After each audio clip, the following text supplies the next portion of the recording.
어느 한 독실한 기독교인이 트럭 운전수에게 물었습니다. 당신은 매일 주님을 위해서 무엇을 하십니까? 그러자 트럭 운전수는 저는 매일 트럭을 운전하면서 가게에다 빵을 배달하는 일을 하고 있습니다. 그러자 믿음이 좋은 그 기독교인이 다시 트럭 운전수에게 물었습니다. 당신이 빵을 배달하는 일은 저도 잘 알고 있는데 그것 말고 왕 대신 우리 주님을 위해서 매일 무슨 일을 하십니까? 그러자 트럭 운전수는 저는 빵을 배달하는 일도 주님을 위한 일이라고 생각하고 매일 제가 드리는 예배라고 생각합니다. 그러자 그 기독교인은 한 번 더 그에게 물었습니다. 매일의 삶 속에서 말씀을 증거하거나 기도하는 일은 하지 않습니까? 그러자 트럭 운전수는 저는 매일 저에게 주어진 일을 열심히 일하는 것이 주님을 증거하는 가장 좋은 방법이라고 생각합니다. 빵을 배달하는 일도 저에게는 매일 주님의 이름으로 기도하는 일입니다. 사람들은 성경책을 들고 직접 사람들을 만나고 찾아다니면서 복음을 전해야만 하나님을 전도하는 일이라고 생각합니다. 물론 직접 사람들을 찾아가서 말씀을 전하는 일은 가장 중요한 전도의 방법일 것입니다. 그러나 매일의 일상의 삶 속에서 매일 만나는 사람들에게 자신이 할 수 있는 일을 최선을 다해서 하는 일이 봉사하는 삶이요, 또 그 일을 통해서 주님의 복음을 증거하는 일이 될 수 있습니다. 오늘 본문에는 예수님의 여제자였던 다비드라고 하는 여인이 소개되고 있습니다. 사도행전 8장 1절을 보시면, 우리가 읽지는 않았습니다만 이 앞장에 가보시면 예루살렘에 큰 박해가 일어났습니다. 사울이 바울을 개정하기 전에 사울이 주도한 박해로 인해서 예루살렘에 있던 많은 성도들이 유다와 사마리아 지역으로 흩어지게 되었습니다. 사도행전 8장 1절에 보시면 그날에 예루살렘에 있는 교회에 큰 박해가 있어 사도 외에는 다 유대와 사마리아 모든 땅으로 흩어지니라. 예루살렘에 살던 많은 성도들이 사울의 박해로 인해서 다른 지역으로 다 피신을 하고 도망을 쳤습니다. 그런데 이렇게 피신을 하고 도망치던 성도들도 그저 조용히 숨어 사는 것이 아니라 자신이 살고 있는 그곳에서도 여전히 하나님의 말씀을 증거하는 삶을 살았습니다. 사도행전 8장 4절에 보시면 그 흩어진 사람들이 두루 다니며 복음의 말씀을 전할세 그랬습니다. 이 다비다도 예수님의 사랑하는 여제자였다고 그렇게 기록하고 있습니다. 다시 말하면 예수님을 만났고 예수님을 만난 그 기쁨, 구원의 감격을 가지고 자신의 삶 속에서 주님을 증거하며 살았던 이 여인이 유대 지역의 요빠라고 하는 지역으로 와서 그리고 그곳에 삶의 자리를 세우고 그리고 그곳에서 여전히 주님의 복음을 증거하는 삶을 살았다는 것입니다. 36절에 보시면 요빠에 다비다라는 여제자가 있으니 그 이름을 번역하면 도루가라 선행과 구제하는 일이 심히 많더니 그랬습니다. 이 요빠로 피난을 떠난 이 여인, 자기 혼자서도 먹고 살기 힘들 텐데 평소에 선행을 통해서 구제를 통해서 주위에 있는 사람들을 돕고 봉사하면서 주님의 사랑을 증거하는 삶을 살았다는 것입니다. 가난하고 어려운 과부들을 위해서 특별히 속옷 또 겉옷을 지어서 그들에게 나누어주고 그들에게 옷을 입혀 주었던 삶을 살았습니다. 아마도 다비다는 바느질을 좋아했나 봅니다. 자신이 할 수 있는 일을 통해서 그 재능과 은사를 통해서 자기 주위에 있는 가난하고 어려운 사람들에게 주님의 사랑을 나누어 준 것입니다. 이 다비다의 이름이 다비다가 있고 도루가라고 하는 두 개의 이름을 가지고 있습니다. 사실 다비다와 도루가는 같은 이름입니다. 다비다는 히브리어이고 도루가는 히라보입니다. 히브리어를 쓰는 유대인들, 같은 유대인들은 그녀를 다비다라고 불렀는데 히랍 사람들은, 이방인들은 그녀를 도루가다 그렇게 이름을 불렀습니다. 다비다가 이렇게 두 개의 이름을 가진 것을 보면 이 다비다가 평소에 자신의 그런 구제 사업 선행을 자신의 동족 유대인들에게만 하는 것이 아니라 이방인들, 히라보를 쓰는 이방인들에게까지도 사랑을 전했기 때문에 이방 여인들은 그를 도루가다라고 이름을 불렀다고 하는 것입니다. 다윗과 도루가는 서로 다른 이름이 아닙니다. 본래 그 이름은 아름다운 눈을 가진 사슴, 거즈이라고 하는 영어로 그런 종류의 사슴을 일컫는 말입니다. 옛날 우리나라에 일제시대쯤에 활동했던 청록파라고 하는 시인들이 있습니다. 청록이라고 하는 것은 파란 눈을 가진 사슴입니다. 모습 색깔이 파래서가 아니라 눈이 파란 예쁜 눈을 가지고 있어서 청록이라고 하는 그렇게 이름을 붙여준 것입니다. 그래서 다비다, 도루가가 우리말로 하면 청록 사슴이라고 하는 사슴의 일종인 것입니다. 그래서 이 청록이라고 하는 그 이름이 가져주고 있는 상징은 은혜, 그레이스, 또 아름다움, 뷰티, 신속함, 빠름, swiftness and speed, 이런 뜻을 가지고 있는 이름입니다. 청록이라고 하는 사람은 아름다운 뿔, 왕관을 머리에 쓰고 또 가죽과 고기를 사람들에게 나눠주어서 사람들에게 유익을 주고 은혜를 베풀어 준다고 해서 청록 그러면 은혜로운 짐승이구나라고 하는 그런 상징을 가지고 있다고 하는 것입니다. 또 청록은 머리에 아름다운 왕관, 그 아름다운 몸매의 자태를 뽐내고 있어서 아름다움을 상징한다고 합니다. 그런가 하면 청록은 매우 빠르고 신속해서 우리가 사람이 뛰어가서 잡을 수 없는 그런 매우 빠른 동물, 신속함을 상징한다고 합니다. 이 다비다도 이 아름다운 눈을 가진 사슴처럼 다른 사람에게 사랑과 은혜를 베풀어주는 그런 자비로운 여인이었다고 하는 것입니다. 자신의 아름다움을 추구하기보다는 자신이 가지고 있는 재능과 은사를 통해서 옷을 지어서 다른 사람들에게 입혀주고 또 다른 사람의 아름다움을 세워주는 그런 아름다운 여인이었다고 하는 것입니다. 그런가 하면 도움이 필요하고 어려움을 당한 사람을 보면 누구보다 먼저 달려가서 솔선수범해서 희생하고 헌신했던 그런 헌신적인 여인이었다라고 하는 것입니다. 여러분, 사람 이름이 참 중요합니다. 우리가 태어날 때 우리 부모님이나 주위에 있는 어른들이 이름을 지어줍니다. 저는 이 다음에 너는 이 다음에 커서 용되라. 연못에서 용이 올라갈 때 연못에 올라가는데 용되라. 그렇게 해서 용현이라는 이름을 지어줬습니다. 그래서 저는 늘 나는 용처럼 돼야지, 언젠가는 하늘을 멋있게 날 수 있는 그런 용이 되어야 되겠다, 그런 생각을 가지고 살아갑니다. 다비다도 아마 그 부모님이나 우리 어른들이 이름을 너는 이 다음에 청록처럼 아름답고 사람들에게 사랑받고 존경을 받는 그런 여인이 되라고 해서 청록이라고 하는 이름을 지어주지 않나 생각해 봅니다.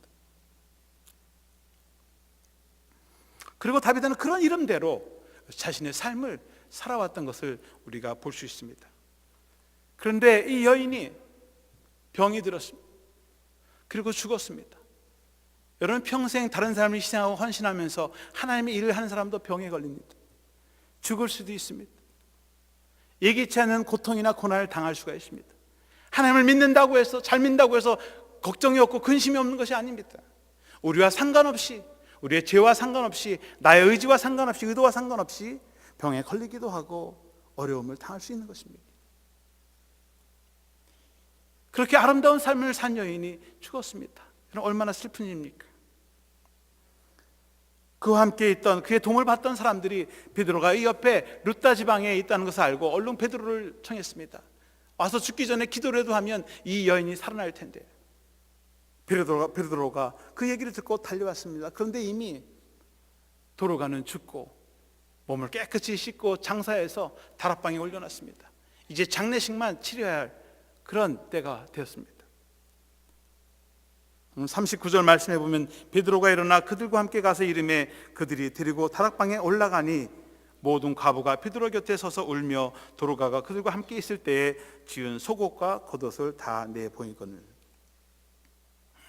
평소에 자신들을 위해서 도와주고 또 속옷과 겉옷을 지어준 그 다비다를 애통해하면서 많은 가분들이 찾아와서 애통해하고 슬퍼했습니다. 본문에서는 39절에서는 이름을 도르가라 그렇게 쓰고 있습니다. 히랍어로 쓰고 있습니다. 그 여인을 도왔던 도르가가 도와줬던 여인들이 바로 히랍 여인들이었기 때문에 도르가라는 이름을 거기다 기록한 것 같습니다. 죽은 다비다를 슬퍼하면서 그녀가 남겨놓았던 어떤 옷은 이미 다 완성되었고 어떤 옷은 이미 완성되지 않은 그 옷들을 보면서 다비다를 슬퍼했습니다. 그 옷은 단순한 옷이 아니었습니다. 그 옷은 여인들과 함께 나누었던 다비다의 우정, 사랑, 그의 헌신이 담겨 있었던 그런 옷이고, 그 옷을 통해서 그리스도의 성품과 사랑을 볼 수 있는 바로 그리스도의 산 제물이었습니다. 옛날 중세기 초 마템 테넨스라고 하는 사람이 있었습니다. 이 마템이라고 하는 사람은 15살에 콘스탄틴 대제가 이끄는 로마 군대에 들어갔습니다. 그리고 18살 때에는 왕궁 수비대 또 왕의 경호를 맡는 경호대원으로 그렇게 임명이 되었습니다. 어느 못이 추운 겨울날 왕과 함께 고월이라는 그 지역을 순방하게 되었습니다. 왕이 행차하는데 사람들이 나와 있습니다. 그런데 아주 추운 겨울에 옷을 제대로 입지 않은 허름한 옷을 입은 한 거지가 엎드려 있는 것을 보게 되었습니다. 모든 수비대원들은 그냥 그 길을 지나쳤는데 이 마템 테네스는 그 헐벗은 거지를 보면서 그냥 지나가지 않았습니다. 옛날 로마 군인들, 병사들은 갑옷을 입고 그 겉에 망토를, 자주색깔 망토를, 큰 망토를 걸치고 다닙니다. 그 망토를 벗어줄 수는 없고 자기의 칼을 꺼내서 그 망토를 찢었습니다. 그리고 그 반쪽을 그 거지를 입혀 주었다고 합니다. 그리고 나서 밤에 잠을 자는데 밤에 예수님이 그에게 나타났습니다.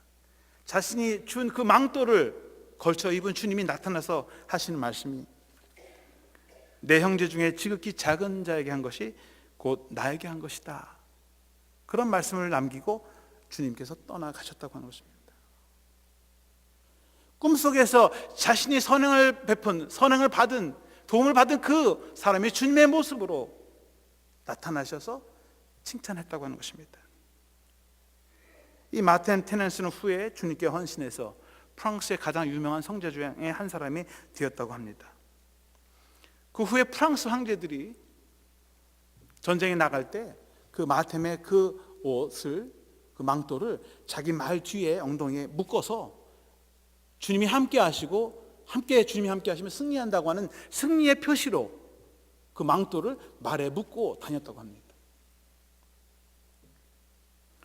여러분, 우리가 매일매일 삶 속에서 정말 주님과 동행하는 삶은 내 주위에 있는 가장 작은 자에게 할 때 주님께서 우리 삶 속에 동행하고 있다는 사실을 믿습니다. 왜 나에게는 주님이 오지 않을까? 왜 꿈속에서 나타나지 않을까? 아닙니다. 우리가 주님의 말씀에 순종하면서 우리 삶 속에서 주의 뜻을 행하며 나아갈 때 주님이 함께 하시고 그 자리에 그리스도의 승리가 나타나는 줄로 믿습니다. 물론 우리가 꼭 옷을 만들어서 다른 사람에게 나눠주어야만, 또 입혀주어야만 주님께 봉사하고 주님이 함께 하시는 것은 아닙니다. 다비다는 바느질하는 재능이 있기 때문에 자신이 잘할 수 있는 재능과 은사를 통해서 다른 사람을 섬기고 봉사한 것입니다. 자신이 가지고 있는 것, 할 수 있는 것을 통해서 주님의 사랑을 전하는 것, 복음을 전하는 것, 바로 그것이 중요한 것입니다. 베드로전서 4장 10절에 보시면 각각 은사를 받은 대로 하나님의 여러 가지 은혜를 맡은 선한 천지같이 봉사하라. 사도 베드로는 자신이 받은 은사대로, 우리 은사가 다 다른데 다양하게 여러 가지 은혜와 은사를 통해서 선한 청지가 되어서 이웃을 봉사하라, 다른 사람을 도와주라고 그렇게 말씀하고 있습니다. 스티브 소그렌이라고 하는 사람이 The Conspiracy of Kindness라고 하는 책을 썼습니다. 직역하면 친절의 음모라는 책입니다. 주님께서 친절을 베풀 때, 선행을 할 때 오른손이 하는 일을 왼손이 알지 못하게 하라. 은밀하게 해라. 그래서 친절의 음모, 남이 모르게 하는 일, 그렇게 해서 이 책 제목을 그렇게 적었습니다. 그런데 이 책에서 이분이 하는 말씀이 기독교인 중에 10% 미만이 전도의 은사를 가지고 있다고 합니다. 그리고 나머지 기독교인의 90%는 봉사의 은사를 가지고 있다고 그렇게 하고 있습니다. 우리가 직접 복음을 들고 하나님의 말씀을 증거하는 그 퍼센테이지는 10명 중에 한 사람도 되지 않는다고 하는 것입니다. 그 나머지 분들은 몸으로 봉사활동을 통해서 주의 일을 하려고 하는 그런 은사가 있다고 하는 것입니다. 다시 말씀드리면 우리가 복음을 전할 때에 성경책만 들고 직접 찾아가서 전하는 것이 아니라 우리가 할 수 있는 재능과 은사, 봉사의 삶을 통해서 주님의 복음을 증거할 수 있다고 하는 것입니다. 중요한 것은 어떤 한 가지 방법만 성경책을 들고 복음을 증거하는 것만이 아니라 자신의 재능과 은사에 따라서 다양하게 주님의 복음을 전하라고 하는 것입니다. 또 우리가 전도와 선교할 때 다른 사람들의 전도 활동이나 방법이 나와 다르다고 해서 함부로 판단하거나 정죄해서는 안 된다고 하는 것입니다. 그 사람은 그 사람의 방법, 방식대로 할 수 있다는 것을 인정해야 한다고 하는 것입니다. 꼭 한 가지 방법, 꼭 내 방법만 옳다고 주장할 수 없다고 하는 것입니다. 빌립보 교회가 주님의 복음을 증거하는 일로 분열되고 말았습니다. 사도 바울이 복음을 증거하다가 빌립보 감옥에 갇혔습니다. 교인들이 두 가지 반응이 나타났습니다. 첫째는 우리가 복음을 증거할 때 은밀히 조용조용히 합시다. 우리 사도 바울이 저렇게 감옥에 들어서 옥고를 치르고 있지 않습니까? 그러니까 비밀리 모르게 조용히 합시다.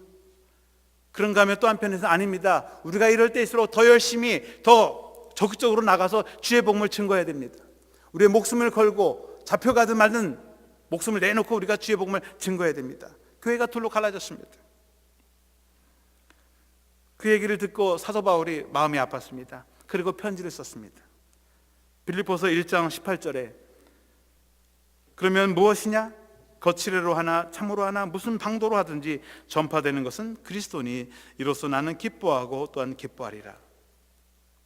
우리가 복음을 증거할 때 겉으로 하든 외형적으로 하든 내형적으로 하든 소극적으로 하든 적극적으로 하든 어떤 방도로 하든지 그것이 중요한 것이 아니라 그리스도를 증거하는 그것이 중요한 것이고 그거로 인해서 우리가 기뻐하는 것이다. 다시 말하면 전도와 선교에는 특별히 정해진 방법이 없다고 하는 거예요. 자신이 받은 은사와 재능대로 자신이 할 수 있는 방법대로 할 수 있다고 하는 것입니다. 전도는 나처럼 직접 사람들에게 찾아가서 그렇게만 전해야 된다. 러미지세를 왜 하나? 골프 선교 골프대를 왜 하나? 그것을 정죄하고 판단하기보다는 내가 할 수 있는 일을 찾아서 하는 것이 중요하다고 하는 것입니다. 4월이 되니까 우리 교회 많은 기관과 부서들이 이제 선교 기금을 위한 많은 행사들을 계획하고 있습니다. 우리 에스더 여선교회에서는 러미지 세일을 해서 선교 기금을 모금한다고 합니다. 또 남성교회에서는 또 봄철을 맞이해서 골프대를 개최하고 해서 지역사람들 초청하고 그리고 온두라스 선교 기금을 위해서 함께 운동을 한다고 합니다. 그런가 하면 우리 영어회중에서는 우리 학생들이 북한의 탈북 난민을 돕기 위해서 저녁 식사 바자를 개최한다고 합니다. 그 밖에도 이렇게 저렇게 선교 계획을 세우고 있습니다. 왜 이렇게 선교를 많이 하느냐 불평하시는 분들이 있을 것입니다. 여러분, 많이 하는 것이 아닙니다. 생각이 다르고 방법이 다르고 목적이 다르기 때문에 다르게 하는 것입니다. 중요한 것은 그 가운데서 내가 할 수 있는 것, 내가 잘할 수 있는 것, 거기에 동참해서 한 가지라도 여러분 참여하시기를 축원합니다. 그래서 많은 것이지 일을 많이 해서 하나님께서 더 크게 많이 하면 영광을 받는다, 그것이 아니라고 하는 거예요. 우리의 다양성 또 우리의 다른 방식을 가지고 많은 사람이 참여하도록 기회를 주는 것입니다. 왜 많이 하느냐, 왜 이렇게 하냐가 아니라 그 가운데서 내가 찾아서 할 수 있는 것, 적어도 한 가지만이라도 참여해서 하나님의 복음을 증거하고 선교하는 일에 동참하시길 주님의 이름으로 부탁을 드립니다. 40절에 보시면 베드로가 사람을 다 내보내고 무릎을 꿇고 기도하고 돌이켜 시체를 향하여 이르되 다비다야 일어나라 하니 그가 눈을 떠 베드로를 보고 일어나 앉는지라고 했습니다. 베드로가 사람을 다 보내고 무릎을 꿇고 기도했습니다. 그리고선 다비다를 향해서 다비다야 일어나라. 사도 바울은 다비다라고 불렀어요. 같은 유대인이니까 유대 이름으로 부른 거예요. 다비다야 일어나라. 다비다가 눈을 번쩍 뜨고 일어났습니다. 근데 저는 그런 생각을 해봅니다. 왜 하나님께서 이 죽은 다비다를 다시 살려주셨을까? 다비다가 평생 다른 사람을 위해서 희생하고 헌신한 그런 삶을 살았습니다. 뭐 편안하게 잘 먹고 잘 산 그런 여인이 아니었을 것입니다. 조금이라도 여유가 있으면 그 돈으로 옷감을 사서 그리고 바느질을 해서 그리고 그것을 구제 활동을 했던 것입니다. 만약 그에게 이제 쉼이 필요하고 안식이 필요하고 남은 생애가 그저 편안한 삶을 원한다면 주님은 그냥 다비다를 편하게 잠을 자도록 내버려 둬야 할 것입니다. 오히려 주님 곁에서 고통과 고난이 없는 그곳에서 편안한 안식을 누릴 수 있었을 것입니다. 그런데 그 잠자는 다비다를 다시 깨우셨습니다. 그 이유가 이제 고생했으니까 이제 남은 생에는 편안하게 너를 위해서 살아라. 그래서 그의 생명을 다시 살려주시고 건강을 회복해 주셨냐? 저는 그것도 아니라고 생각합니다. 다비다에게는 아직도 마치지 못하는 하나님의 사명이 있기 때문에 주님께서 그의 생명을 연장시켜 주는 줄로 믿습니다. 다비다가 다시 일어난 후에 그가 했던 그 선행과 구제 사업을 계속했을까요? 안 했을까요? 내가 그동안 고생했는데 그냥 이제 나 조용히 살래? 그렇게 조용히 살았을까요? 아니면 자신이 해온 대로 그대로 그러한 봉사하는 삶을 살았을까요? 저는 다비다는 다시 일어나서 자신이 마치지 못한 그 하나님의 일을 계속해서 감당했다고 믿습니다. 여러분도 그렇게 믿으시라고 믿습니다. 그렇습니다. 하나님께서 왜 우리의 건강을 주십니까? 왜 우리의 생명을 연장시켜 주십니까? 하나님의 나라와 영광을 위해서 우리의 생명을 허락하시고 또 건강도 허락하신 줄로 믿습니다. 아직도 우리가 해야 할 일이 많이 남아있기 때문에 우리에게 시간이 필요한 것이고 우리에게 건강이 필요한 것입니다. 고린도전서 10장 31절에 보시면 그런즉 너희가 먹든지 마시든지 무엇을 하든지 다 하나님의 영광을 위하여 하라고 사도 바울이 말씀했습니다. 우리가 먹든지 마시든지 무엇을 하든지 하나님의 영광을 위해서 하라고 했습니다. 다비다는 자신이 살아있는 동안에는 그 살아있는 시간과 자신의 은사를 통해서 하나님께 영광을 돌렸고 죽어서도 그리고 다시 죽음에서 일어나면서도 그리스도의 영광을 위해서 살았습니다. 죽은 다비다가 다시 일어났을 때에 그 요파 사람들이 알고 많은 사람들이 주님을 믿었다고 고백하고 있습니다. 42절 온 요파 사람이 알고 많은 사람이 주를 믿더라. 그녀의 삶과 죽음 그리고 부활을 통해서 요파의 많은 사람들이 주님을 믿고 주님께로 돌아오는 역사가 일어났다고 하는 것입니다. 다비다는 죽어서도 하나님께 영광을 올려드렸고 살아서도 하나님께 영광을 올려드리는 삶을 산 것입니다. 척 스윈돌이라고 하는 목사님이 한 번은 동물에 관한 이야기를 한 적이 있습니다. 한 번은 숲속에 동물들이 모여서 회의를 했습니다. 야, 이 험악한 세상에 인간들이 판치는 세상에 우리 살아남기 위해서 우리 동물 자녀들에게 특별한 교육이 필요하니 우리 학교를 세웁시다. 그래서 그 숲속에 있는 동물들이 학부모들이 모여서 학부모 회의를 하면서 우리 이 동물의 이 숲속에 동물 학교를 세웁시다 해서 학교를 세우고 커리큘럼을 작성했습니다. 숲속의 동물들은 적어도 달리기를 잘해야 된다. 사람들에게 잡혀 먹지 않으려면 열심히 달려야 된다. 또 수영도 해야 할 줄 안다. 나무도 잘 태야 한다. 또 하늘을 날아다니는 그런 능력이 있어야 된다. 그렇게 해서 커리큘럼을 짰습니다. 그리고 학교를 시작했습니다. 선생님들을 모집했습니다.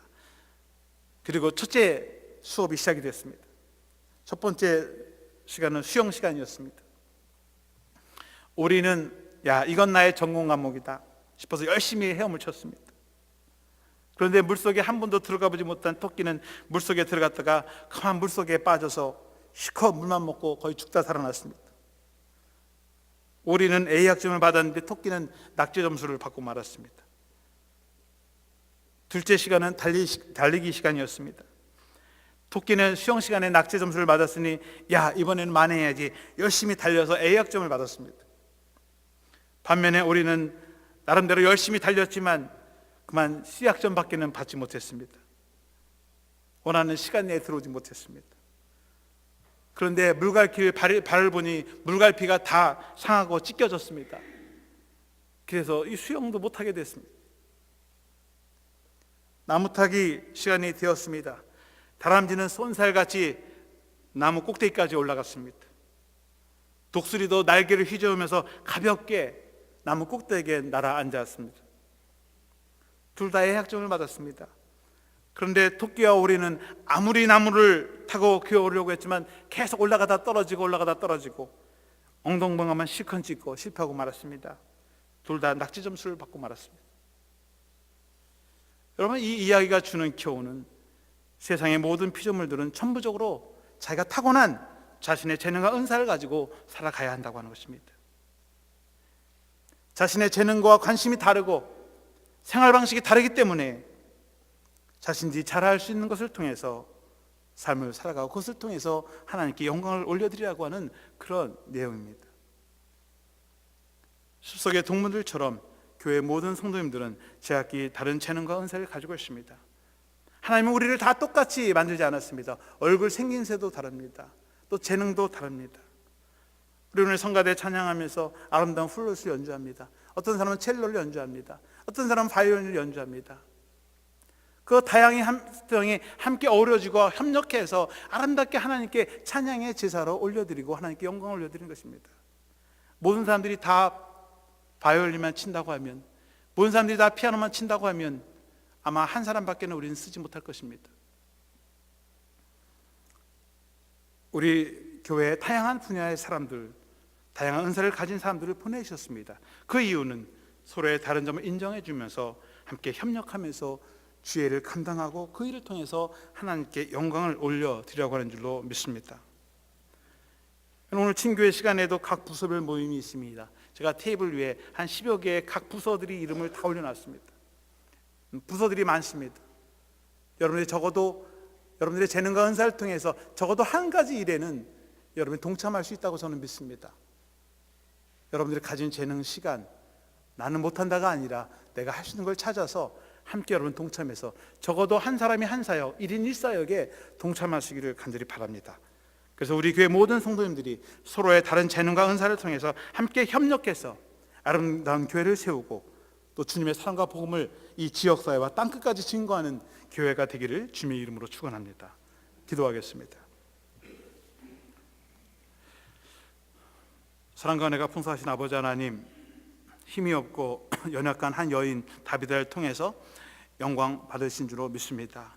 또 우리들에게도 서로 다른 재능과 은사를 주시고 또 우리 각자가 받은 달란트와 은사를 통해서 주님을 섬기고 봉사할 수 있도록 허락하여 주심을 감사드립니다. 지극히 작은 자에게 한 것이 곧 나에게 한 것이다. 또 주님의 영광을 위해서 우리에게 각자 다른 은사를 주신 줄로 믿습니다. 우리에게 주신 재능과 은사를 통해서 우리 주위에 어렵고 힘든 이웃들, 또 세상에 고통당하는 이웃들을 위해서 그리스도의 사랑을 증거하게 도와주시고 전도와 선교 사역에 동참하는 하나님의 성도들이 되도록 인도하여 주시옵소서. 또 주님의 여제자 다비다와 같이 정말 그리스도의 자비와 은혜, 또 아름다움, 또 신속한 그러한 성품, 또 인격을 닮아서 저희들도 주님께 영광을 올려드리고 부활의 삶을 살아가는 부활의 산 증인들이 되도록 인도하여 주시옵소서. 모든 말씀 우리 주 예수 그리스도의 이름으로 기도하옵나이다. 아멘.